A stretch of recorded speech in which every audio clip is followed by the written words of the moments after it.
Hello, नमस्कार साथियों। कैसे हो आप सभी लोग। आज हम एक बहुत ही शिक्षा वाली एक कहानी लेके आए हैं। तो इस कहानी में एक व्यापारी अपनी एक फैक्ट्री को लगाने के लिए एक गांव में जाता है। उस गांव को रोड से पार करने में करीबन आधा घंटा लगता, जबकि वहाँ से एक नदी है, नदी से पार करने में उसे मुश्किल से 5 मिनट लगते हैं। तो वो नदी के तरफ से जाने के लिए तैयार होता है और वो उसी रास्ते में बैठ जाता है, एक छोटी सी नाव में। उस नाव में इतनी कम जगह होती है कि नाविक जो होता है उससे वो फिर नाव चलाने वाला होता है, उससे वो व्यापारी कहता है क्या तुम मुझे जानते हो। तो वो गाँव का होता है और वो कभी मतलब कहीं गया नहीं होता, तो वो कहता नहीं नहीं मैं आपको नहीं जानता।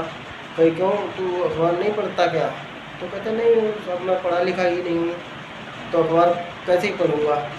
तो वो कहता है ऐसी ज़िंदगी से क्या फ़ायदा है तेरी, बेकार है ज़िंदगी, थोड़ी देर बाद चलता है। तो कहता है कि यहाँ मैं मिनरल वाटर का प्लांट लगाऊंगा। तो कहता समझ नहीं पाता मिनरल क्या होता है।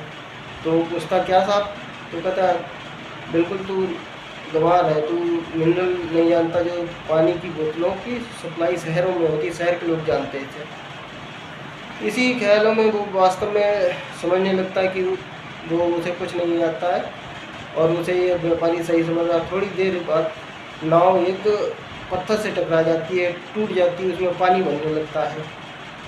तो वो जैसे ही नाव खेने वाला कूदने कूदने के लिए होता है, तैरने के लिए, तो वो पूछता है उससे कि साहब आपको तैरना तो आता है ना। तो वो घबरा जाता कि ऐसा क्यों पूछ रहे हो। कहता मुझे तैरना नहीं आता। तो कहता है फिर ऐसी ज़िंदगी से क्या फ़ायदा। मतलब सार ये है कि आप कभी भी किसी का मजाक ना उड़ाएं।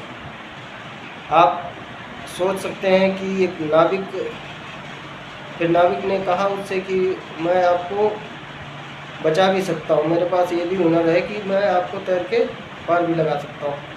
तो आपको इस कहानी से क्या सीख मिली बताइए, और इस कहानी के माध्यम से आपको कोई शिक्षा पहुँची हो तो लाइक और सब्सक्राइब करें। नमस्कार।